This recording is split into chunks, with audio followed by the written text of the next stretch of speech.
tutup. Jadi untuk dua hal yang terakhirnya adalah yang pertama ini tentang MetaMask. Yang MetaMask ini terkait desentralisasi. Oke, mungkin ada beberapa dari kalian yang sudah tahu dan mungkin ada beberapa dari kalian yang belum tahu. Yang belum tahu MetaMask gitu kan, ya bisa dibilang untuk kemudahan kita akan nyebutin MetaMask meskipun sebenarnya kesalahannya bukan di MetaMask itu sendiri. Tapi intinya untuk orang-orang yang ada di Venezuela, tiba-tiba mereka tidak bisa mengakses MetaMask atau mereka berusaha melakukan transaksi kemudian mendapatkan pesan error, jadi tidak bisa, jadi gagal gitu kan. Nah, ada orang-orang yang mulai bertanya, kenapa begitu? Karena ada beberapa negara-negara di dunia yang sedang kena sanksi dari Amerika Serikat itu sendiri. Jadi MetaMask itu sendiri itu kan dikelola dan dikembangkan oleh Consensus. Ini adalah proyek sumber terbuka gitu kan, open source, jadi siapapun bisa berkontribusi, tapi secara garis besarnya itu dikembangkan dan dikelola oleh Consensus, yang mana Consensus ini adalah perusahaan di Amerika Serikat. Jadi kalau kita ngomongin gini ya, orang-orang kan banyak yang tanya apakah ini artinya Ethereum itu sangat terpusat, sangat centralized, karena orang-orang di negara tertentu kemudian dapat batas gitu kan, kayak mereka akhirnya tidak bisa melakukan transaksi dengan dompet MetaMask, padahal dompet MetaMask pribadi kok nggak bisa gitu kan. Nah, orang-orang bertanya, hal yang perlu kita perhatikan adalah tumpukan teknologi itu tidak hanya satu, oke? Tumpukan teknologi itu ada beberapa lapisan, dan lapisan yang ada di Ethereum dengan lapisan yang ada di aplikasi dengan lapisan yang ada di dompet pribadi kita itu berbeda. Jadi dompet kita, MetaMask, itu yang menyimpan aset gitu kan, dan kita yang memegang kunci untuk MetaMask itu, jadi kita memegang hak atas aset yang kita miliki di dalam dompet. Tapi Ethereum sendiri itu merupakan lapisan protokol sebutannya, jadi ini adalah hal yang berbeda gitu kan. Ini adalah lapisan yang dasar, lapisan protokolnya yaitu Ethereum, Bitcoin, Solana, Phantom, Avalanche, Terra, nama-nama itu semua adalah lapisan protokol, lapisan dasarnya. Kemudian untuk aplikasi-aplikasi yang ada di atasnya seperti exchange, entah itu yang Uniswap, entah itu yang QuickSwap dan lain-lain, itu merupakan aplikasi yang ada di atasnya, di atas protokol itu sendiri. Kemudian kalau kita ngomongin soal dompet, itu merupakan hal yang lapisannya beda juga gitu kan. Itu merupakan hal yang perlu dihubungkan ke dalam blockchain. Misalkan nih, kita di dompet MetaMask kita punya 1 ETH, kita ingin melakukan transaksi dengan 1 ETH itu, misalkan kita mau mengirimkan setengah ETH ke teman. Nah, dompet MetaMask kita perlu berbicara dengan blockchain Ethereum. Blockchain Ethereum memiliki semua datanya. Misalkan si orang A punya 1 ETH, orang B punya 2 ETH, orang C punya 3 ETH. Itu blockchain Ethereum lah yang memiliki semua data tersebut, yang mana merupakan jaringan desentral. Semua node komputer yang ada di jaringan itu menyimpan datanya gitu kan, full node, setidaknya node yang penuh. Mereka menyimpan catatan historis, transaksi, dan lain-lain. Jadi kalau misalkan kita mau melakukan transaksi dari dompet kita agar dapat disetujui, dompet MetaMask tersebut perlu berbicara dengan jaringan protokol Ethereum.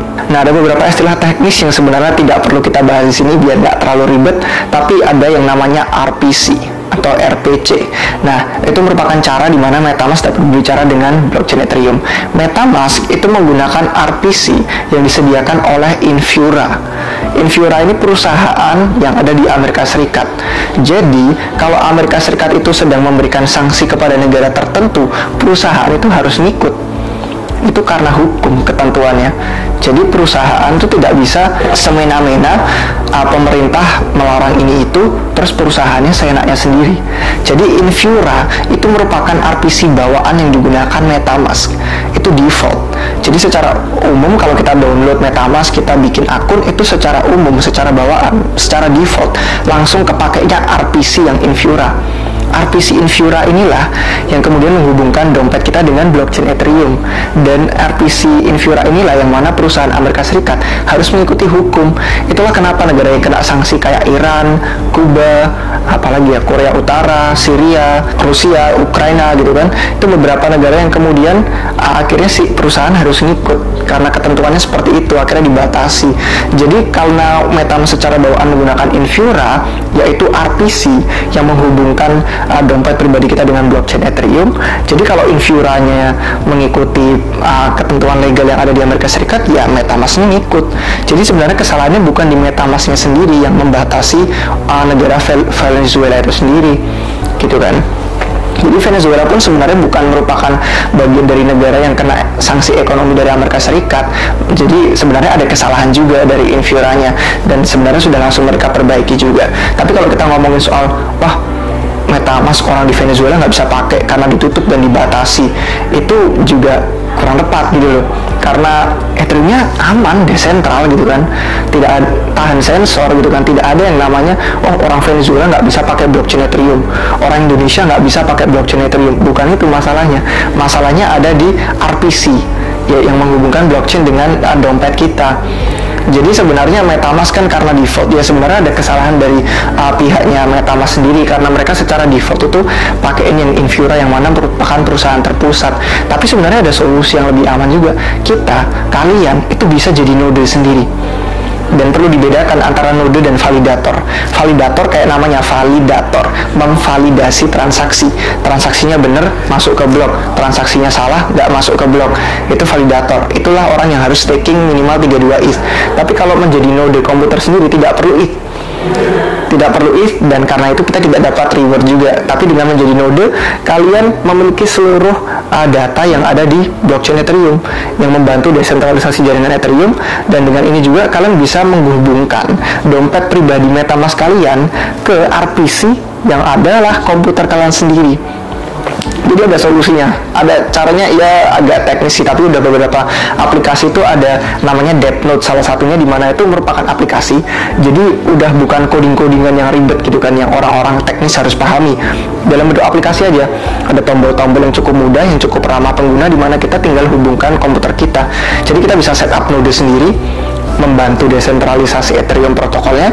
Dan kalau misalkan nanti MetaMask ada masalah dengan beberapa RPC, layanan RPC yang digunakan, misalkan kayak Infura terpusat, Alchemy terpusat, dan ada beberapa nama lain lagi yang terpusat, terus tiba-tiba mereka ngikutin pemerintah dan hukum ternyata nggak boleh dipakai, kalian tinggal hubungin ke komputer sendiri, ke node sendiri, udah deh langsung komunikasi dengan blockchain Ethereum. Jadi kita tidak perlu bergantung dengan pihak ketiga lagi. Jadi itu ada solusinya.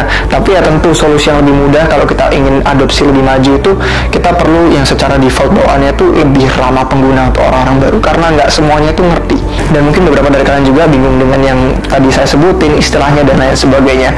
Kalau misalnya ada pertanyaan bisa tanya aja di komentar di bawah, nanti bisa kita jelasin lebih lanjut. Atau kalau ada yang tertarik untuk kita bikinin video khusus tentang ini, nanti bisa kita bikinin video khusus kalau memang banyak request dari kalian, atau yang udah bergabung jadi anggota member di Discord, kita bisa langsung lanjut ngobrol di sana juga kalau mau. Tapi intinya ini bukan Ethereum yang centralized. Ethereum tetap desentral, tetap aman, tidak masalah. Ini hanyalah perihal RPC yang digunakan oleh MetaMask, yaitu perusahaan AS. Oke, untuk yang terakhir kita ngomongin soal NFT. Ini cuman